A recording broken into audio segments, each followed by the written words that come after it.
Coordenada política. Yo creo que hay dos dimensiones. Una, nuestra Constitución y los tratados internacionales que ha celebrado México reconocen ámbitos muy importantes de la libertad del ser humano. Libertad de expresión, reunión, tránsito, asociación, comercio, trabajo, etc.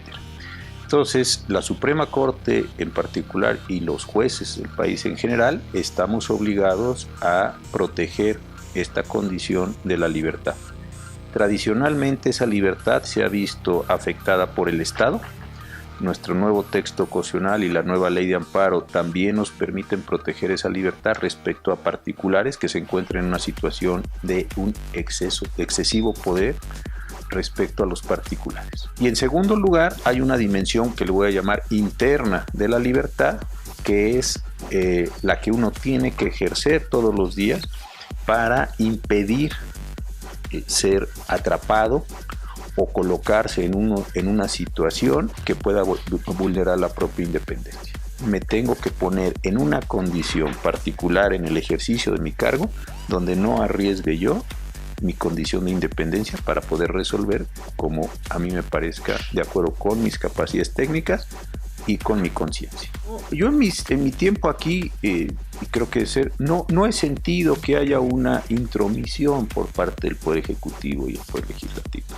El presidente de la República litiga a través del consejero jurídico, a veces del Procurador General de la República, a veces del Procurador Fiscal y algunas ocasiones menores a través de los secretarios de Estado. El Congreso de la Unión muy parecido, vienen los presidentes de comisiones, pocas veces vienen los presidentes de las cámaras, vienen algunos integrantes. El derecho al final del día y el derecho moderno, hoy en nuestro tiempo histórico, nos pide el orden jurídico, voy a hablar así, que lo resolvamos en una racionalidad jurídica.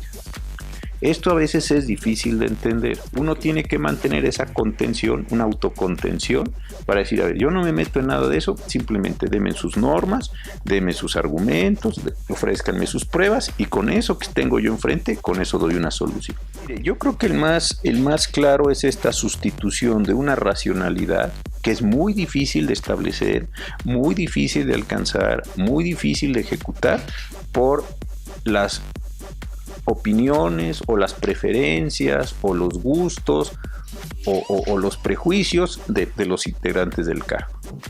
Porque entonces esto sí es una sustitución completa. Es algo así como decir, ¿qué dice el orden jurídico? No sé, ni me importa. ¿Qué te probaron en el expediente? No me interesa. ¿Qué dicen? No me importa. A mí me parece. ¿Quién es ese a mí me parece?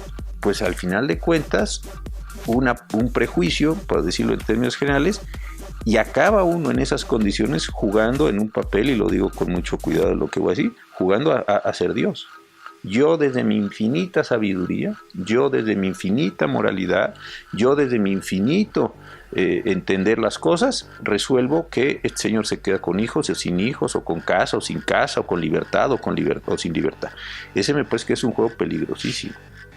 ¿Por qué? Porque entonces hay una sustitución completa de unas reglas que se crearon democráticamente, más allá de si están bien o mal por el legislador. Hay unas prácticas por una sustitución de yo creo, yo entiendo, yo percibo, y esto sí me parece que distorsiona completamente la convivencia social. Mire, yo creo que ha sido una reforma importantísima en varios aspectos. El primero, cuando amplió las controversias constitucionales o los supuestos de controversias constitucionales, yo creo que esto es lo que ha permitido transitar en mucho, lo voy a decir así, la institucionalización del pluralismo político. ¿Qué quiero decir con esto? Tuvimos un régimen hegemónico, así históricamente fue, pero de repente empezamos a tener presidentes municipales de oposición, gobernadores de oposición, un Congreso que ya no era tan claramente mayoritario, etc. Eso necesariamente aumentó la conflictividad entre los órganos de suyo. ¿Y eso qué es lo que empezó a generar? Pues conflictos. Y había dos formas de resolver eso, los conflictos: en una vía puramente política o en una vía jurídica.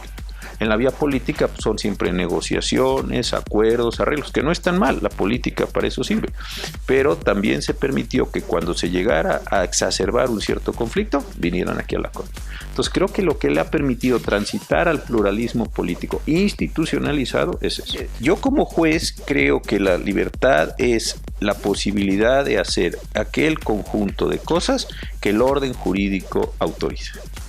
No, la Constitución no reconoce una libertad así absoluta, metafísica o filosófica, de cada quien haga en este mundo, en este reino, lo que se le pegue la gana. Eso no lo reconoce. Me reconoce la libertad de que yo me exprese, sí, con ciertas restricciones para no ofender. La libertad de que transite, sí, pero sin afectar el tránsito de los demás. La libertad de muchas cosas, siempre que... Entonces, la libertad, como está construida en las sociedades modernas, es una libertad condicional. No es una libertad pura, porque si fuera una libertad pura, pues querría decir que si a mí me cae mal alguien, pues lo castigo, lo mato, lo robo. Eso no puede. Me gusta cierto bien, pues me lo llevo. Oiga, no, esa no es la libertad. Hay una forma de construcción jurídica de la libertad que desde luego, y esto es lo paradójico de esa construcción, tiene posibilidades y tiene límites.